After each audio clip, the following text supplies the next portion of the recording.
இரவோடு இரவாக சமையல் எரிவாயு சிலிண்டரின் விலையை உயர்த்தி நரேந்திர மோடி அவர்கள் இந்தியாவின் மகளிர் தின வாழ்த்துக்களை தெரிவித்துள்ளார். நேயர்களுக்கு வணக்கம். நான் உங்கள் கோகுல். சமையல் எரிவாயு சிலிண்டர்களின் விலை காலையில் எழுந்து தொலைக்காட்சியை பார்த்த அனைவருக்கும் அதிர்ச்சி. சமையல் எரிவாயு சிலிண்டரின் விலையை மத்திய அரசு உயர்த்தியுள்ளது.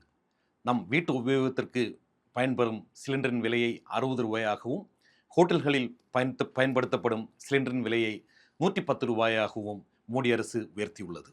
ஒத்துக்கொள்கிறோம். இது வளைகுடா நாடுகளில் ஏற்பட்டுள்ள போர் பதற்றத்தின் காரணமாக இந்தியாவிற்கு வரும் கச்சா எண்ணெயின் அளவு குறைந்துள்ளது. அதை கொண்டு வருவதற்கான வழிகள் அடைபட்டுள்ளது.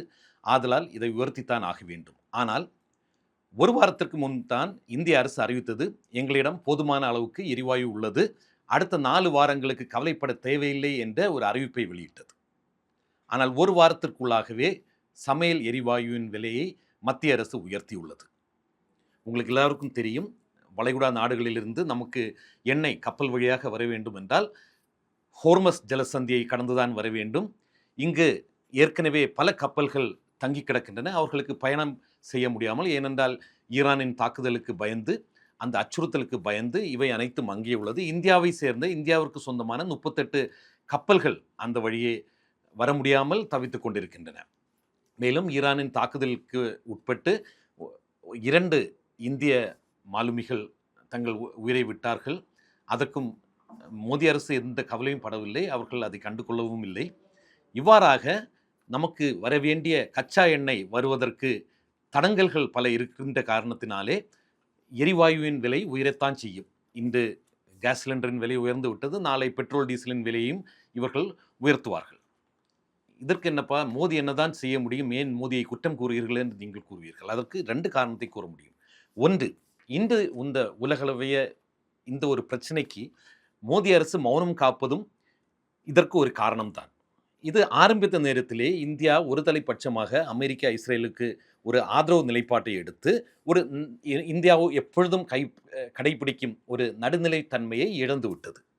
இந்தியா ஒரு நடுநிலைத்தன்மையை எடுத்திருந்தால், ஒரு தலைப்பட்சமாக இஸ்ரேல் அமெரிக்காவுக்கு ஆதரவு தெரிவிக்காமல் ஒரு நடுநிலைத்தன்மையுடன் ஒரு தார்மீக பொறுப்புடன் நடந்திருந்தால் அமெரிக்காவும் இஸ்ரேலும் ஈரானை தாக்கியிருக்குமா என்பது சந்தேகம்தான்.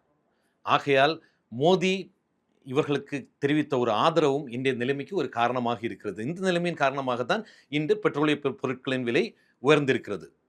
இன்று சமையல் எரிவாயு சிலிண்டரின் விலை யாரை பாதிக்கும்? இது நடுத்தர ஏழை மக்களை வெகுவாக பாதிக்கக்கூடிய ஒன்று, குடும்பத் தலைவிகளை பாதிக்கக்கூடிய ஒன்று.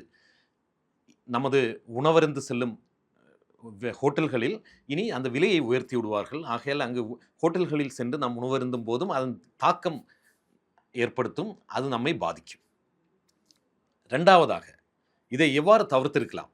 முன்பு மன்மோகன் சிங் அவர்கள் ஆட்சி காலத்தில் காங்கிரஸ் தலைமையிலான கூட்டணி ஆட்சி நடைபெற்று கொண்டிருந்த போது இவ்வாறான சந்தர்ப்பங்களில் என்ன செய்வார்கள்? இல்லை, விலை உயரட்டும், நீங்கள் கவலைப்பட வேண்டாம் என்று இந்திய ஆயில் நிறுவனங்களுக்கு மத்திய அரசு கூறி அந்த விலையை மத்திய அரசே ஏற்றுக்கொள்ளும். அவர்கள் நமது யூபிஏ ஆட்சி நடைபெற்று கொண்டிருந்த போது அந்த 10 ஆண்டுகளில் சர்வதேச தரத்தில் எந்தவித வேறுபாடுகள் வந்தாலும் கவலை இல்லை, அந்த பணத்தை, உங்களுக்கு மிச்சமாக வருகின்ற பணத்தை நாங்கள் தருகிறோம் என்று மத்திய அரசு ஆயில் பாண்ட் வழியாக இந்த பணத்தை எண்ணெய் நிறுவனங்களுக்கு வழங்கி வந்தது. அதை இப்பொழுது மோடி அரசு செய்வதற்கு தயாராக இல்லை. அவர்களுக்கு என்னதான் ஆயில் நிறுவனங்களுக்கு, எண்ணெய் நிறுவனங்களுக்கு ஏற்படும் நஷ்டத்தை மக்களின் தலையில் வைத்து கெட்ட பார்க்கிறார்கள். மத்திய அரசு அதை ஏற்றுக்கொள்வதற்கு தயாராக இல்லை.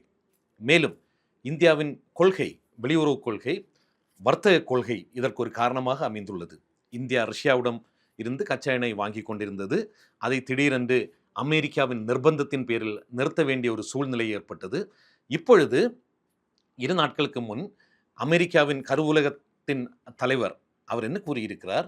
ஸ்காட் பெனிஸ் கூறியிருப்பது, இந்தியாவிற்கு நாங்கள் ரஷ்யாவிடம் இருந்து எரிபொருள் வாங்குவதற்கு அனுமதி அளிக்கிறோம். 30 நாட்களுக்கு ஒரு தளர்வை ஏற்படுத்தி நீங்கள் ரஷ்யாவிடம் இருந்து எண்ணெயை வாங்கிக் கொள்ளலாம் என்று அமெரிக்கா கூறுகிறது.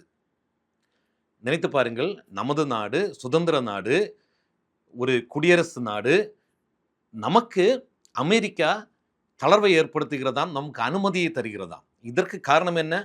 மோடி அமெரிக்காவுடன் சரணடைந்ததே காரணம். நமது பெட்ரோலிய அமைச்சர் யார்? ஹர்தீப் சிங் பூரி. ஹர்தீப் சிங் பூரி, எப்ஸ்டைன் ஃபைல், இந்த கதை ஏற்கனவே நாம் விவாதித்து விட்டோம். இவற்றை எல்லாம் இணைத்து பார்க்கும்போது இந்தியா அமெரிக்காவுடன் சரணடைந்ததன் காரணமாகவே இன்று இந்தியாவின் எரிபொருள் கச்சா எண்ணெயின் இருப்பு குறைந்துள்ளது என்று நாம் கணக்கில் எடுத்துக்கொள்ளலாம். இந்தியா எதற்கும் கவலைப்பட்டது மாதிரி தெரியவில்லை. இந்தியாவின் தன்மையை நாம் கொஞ்சம் கொஞ்சமாக இழந்து கொண்டிருக்கிறோம் மோடி அரசாங்கத்தின் கீழ். இந்தியாவிற்கு வந்திருந்த ஈரானிய கப்பலான IRIS டெனா இங்கு ஒரு பயிற்சிக்காக வந்து நட்புடன் வந்து திரும்ப இந்தியாவிலிருந்து சென்று கொண்டிருக்கும் போது அமெரிக்க நீர்மூழ்கி கப்பலால் தாக்கப்பட்டு மூழ்கடிக்கப்பட்டது. அதிலிருந்த 100க்கும் மேற்பட்ட வீரர்கள் இறந்து விட்டார்கள், சிலரை காணவில்லை. இந்தியா எதிரும் கூறவில்லை. நமது நாட்டிற்கு நமது விருந்தினர்களாக வந்த அந்த கப்பலை சேர்ந்தவர்கள் நமது நாட்டிலிருந்து திரும்ப சொல்லும்போது நமது நிலப்பரப்பின் மிக அருகாமையிலே அவர்கள் கொல்லப்பட்டிருக்கிறார்கள், அந்த கப்பல் அழிக்கப்பட்டிருக்கிறது. மோடி அரசு எதுவும் கூறவில்லை. மோடி அவர்கள் எதையும் கண்டு கொள்ளாமல், நாட்டை குறித்தோ நாட்டு மக்களின் நலனை குறித்தோ கவலைப்படாமல் அமெரிக்காவுக்கு துதி பாடிக்கொண்டிருக்கிறார். மோடி அவர்கள் தனது முதுகெலும்பை அமெரிக்காவுக்கு பணயம் வைத்து விட்டார். அந்த பணயத்திற்கான வட்டியை நாம் ஏழை மக்கள் கட்டிக்கொண்டிருக்கிறோம் என்பதை கூறி நிறைவு செய்கிறேன். நன்றி, வணக்கம்.